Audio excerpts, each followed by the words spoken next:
Assalamualaikum warahmatullahi wabarakatuh.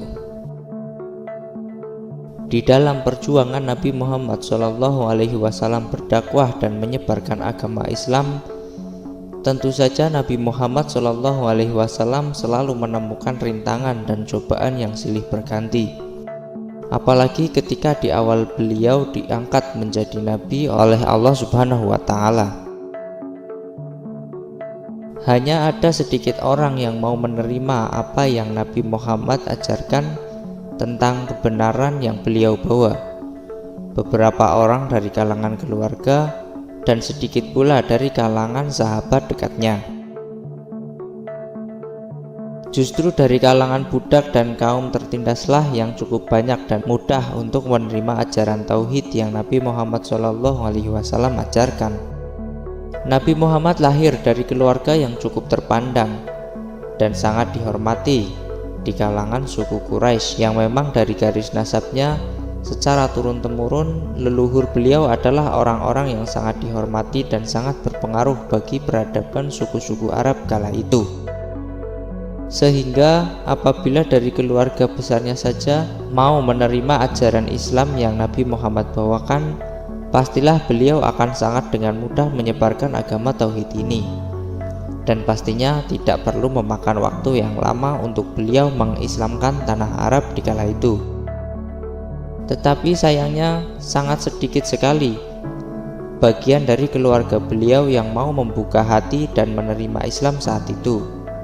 Walaupun beliau termasuk salah satu bagian dari keluarga Bani Hashim yang cukup dibanggakan, tetapi ternyata kejahilan dan keegoisan mereka justru lebih besar untuk menerima kebenaran yang beliau bawakan, dan justru lebih memilih untuk memusuhi beliau. Seperti pamannya yang bernama Abu Lahab. Beliau adalah saudara dari Abdullah, ayah Nabi Muhammad SAW sendiri. Padahal beliau adalah salah satu paman yang sangat mencintai Nabi Muhammad ketika kecil, turut berjasa dalam membesarkan Nabi Muhammad SAW dan selalu membanggakan beliau di hadapan teman-temannya lebih dari anaknya sendiri. Tetapi ketika Nabi Muhammad mengikrarkan kenabiannya dan mengajak anggota keluarganya untuk bersama-sama berjalan di jalan lurus yang Allah Ta'ala berikan, dia justru berbalik memusuhinya dan menjadi salah satu musuh terbesarnya di awal perjuangan Nabi Muhammad menyebarkan agama Allah. Hanya ada dua orang paman Nabi Muhammad yang mau menerima Islam kala itu, yaitu Sayyidina Hamzah dan Abbas bin Abdul Muthalib. Keduanya mempunyai peran yang cukup penting di dalam kekuatan Islam yang kala itu masih sangat lemah. Hamzah, sang singa Allah, adalah seorang gagah perkasa yang sangat disegani dan ditakuti oleh siapapun. Seorang petarung yang pemberani, sangat setia kepada keponakannya, selalu membela dan menjadi benteng pertahanan yang kuat sejak sebelum masuknya Umar bin Khattab ke dalam barisan Islam. Berbeda dengan saudaranya itu, Abbas bin Abdul Muthalib, justru saat perang Badar berlangsung, beliau berada di barisan kaum kafir Quraisy bersama Abu Lahab dan Abu Jahal. Walaupun sebenarnya kala itu beliau telah memeluk agama Islam. Di saat perang Badar berkecamuk, jumlah kaum muslimin sangat sedikit dibandingkan dengan jumlah pasukan kaum musyrikin yang berjumlah lebih dari 1000 pasukan. Tetapi besarnya jumlah bukanlah suatu faktor mutlak. Sebuah peperangan bisa dimenangkan.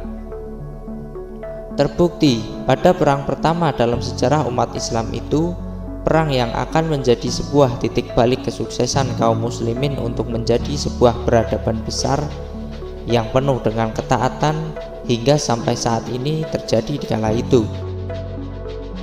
Kaum muslimin dengan segala keterbatasannya, dengan penuh keimanan di hatinya untuk menggapai impian besar di dalamnya, akhirnya dapat dimenangkan atas bantuan dari Allah Subhanahu wa Ta'ala melalui pasukan malaikatnya yang turun dari langit membantu pasukan kaum muslimin menggapai kesuksesan besar, menyaksikan bukti nyata yang Allah janjikan melalui lisan yang mulia Sayyidina Muhammad SAW.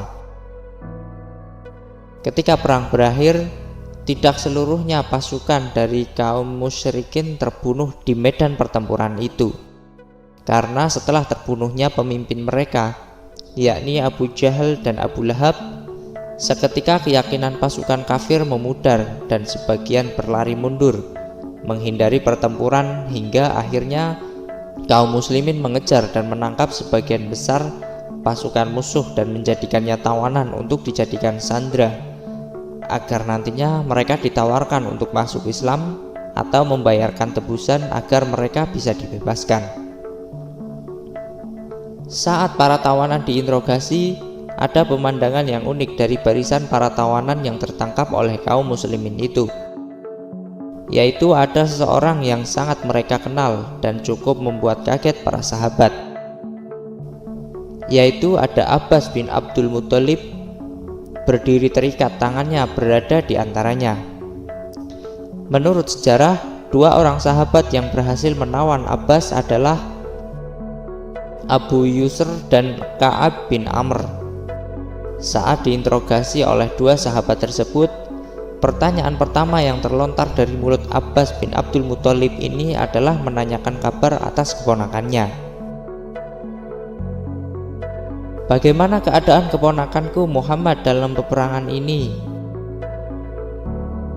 "Allah memuliakan dan memenangkannya," jawabnya. "Segala sesuatu selain Allah rusak. Kini apa maumu?" tanya Abbas. "Rasulullah melarang kami membunuhmu," jawabnya. "Itu bukan kebaikannya yang pertama kali." Dan saat Nabiullah diberi kabar tentang tertangkapnya pamannya itu, justru beliau merasa heran, dikarenakan dua orang yang menangkap Abbas ini adalah orang yang mempunyai perawakan kecil, sedangkan Abbas sendiri adalah orang yang berbadan besar, mirip dengan pamannya yang lain, Hamzah, bertubuh kekar dan gagah perkasa. "Ya Abu Yusr, bagaimana kau bisa menawan Abbas?" "Wahai Rasulullah, aku dibantu oleh seorang yang belum pernah kulihat sebelumnya dan sesudah itu," jawab Abu Yusr dengan mengutarakan ciri-ciri dan perawakan orang yang membantunya itu. "Sesungguhnya engkau dibantu oleh seorang malaikat yang pemurah," sabda Rasulullah SAW. Walaupun dia adalah paman Nabi Muhammad sendiri, dia tidaklah mendapat keistimewaan apapun yang lebih dalam hal perlakuan seperti tawanan yang lain. Saat malam tiba, dia sampai merintih kesakitan dikarenakan ikatan pada tangannya terlalu kencang. Dan ternyata rintihan itu terdengar oleh Rasulullah SAW. Beliau gelisah dan tidak bisa memejamkan matanya. Beberapa orang sahabat yang melihatnya belum tidur menegurnya. "Wahai Rasulullah, hari sudah larut malam. Kenapa engkau belum tidur?" "Aku mendengar rintihan Abbas," jawab Nabi Muhammad SAW. Orang itu lalu pergi melonggarkan ikatannya. Kemudian Rasulullah SAW bertanya lagi, "Mengapa sekarang aku tidak mendengar rintihannya?" "Aku melonggarkan ikatannya, wahai Rasulullah," jawab sahabat. "Lakukanlah juga terhadap semua tawanan yang lainnya," perintah Nabi. Akhirnya para sahabat pun mengikuti perintah Nabi Muhammad untuk melakukan hal yang sama terhadap apa yang mereka lakukan terhadap paman Nabi itu. Mungkin ini adalah hal kecil yang dilakukan oleh Nabi Muhammad SAW, tetapi justru dari hal-hal demikian ini saja bisa dibuktikan bahwa Nabi Muhammad SAW tidak pernah membedakan perlakuan dirinya terhadap siapapun, sekalipun mereka punya hubungan kerabat atau keluarga dekat sekalipun. Kemudian ketika pagi menjelang, semua tawanan dihadapkan kepada Rasulullah SAW. Hingga giliran Abbas, Nabi Muhammad kemudian menanyakan beberapa hal yang bersifat umum, yang memang pertanyaan itu juga dilontarkan kepada tawanan yang lain. "Ya Abbas, tebuslah dirimu dan keponakanmu Aqil bin Abi Thalib, Naufal bin Al-Harith, dan teman karibmu Utbah bin Amr bin Jandam, karena engkau seorang yang kaya.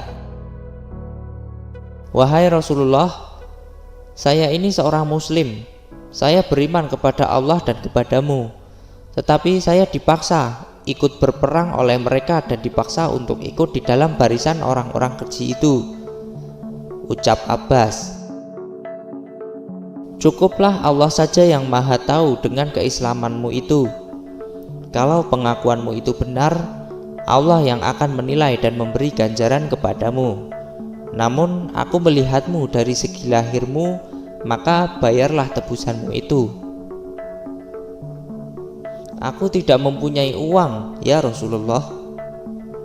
Mana uang yang kau simpan pada Ummul Fadl, istrimu, ketika kau hendak keluar ikut berperang, lalu pesanmu kepadanya, kalau aku tewas dalam peperangan, uang itu dibagi-bagikan antara kau, Fadl, Abdullah, Ubaidillah, dan Qasam? Tanya Rasulullah. Dari mana kau tahu tentang hal ini, sedangkan aku tidak pernah memberitahukan hal itu kepada siapapun? Tanya Abbas keheranan. Allah Subhanahu wa Ta'ala yang memberitahukan rahasiamu itu, jawab Nabi Muhammad SAW. Sungguh aku bersaksi tiada Tuhan selain Allah, dan engkau benar-benar Rasul Allah, bahwa kau seorang yang jujur. Ucap Abbas begitu meyakinkan.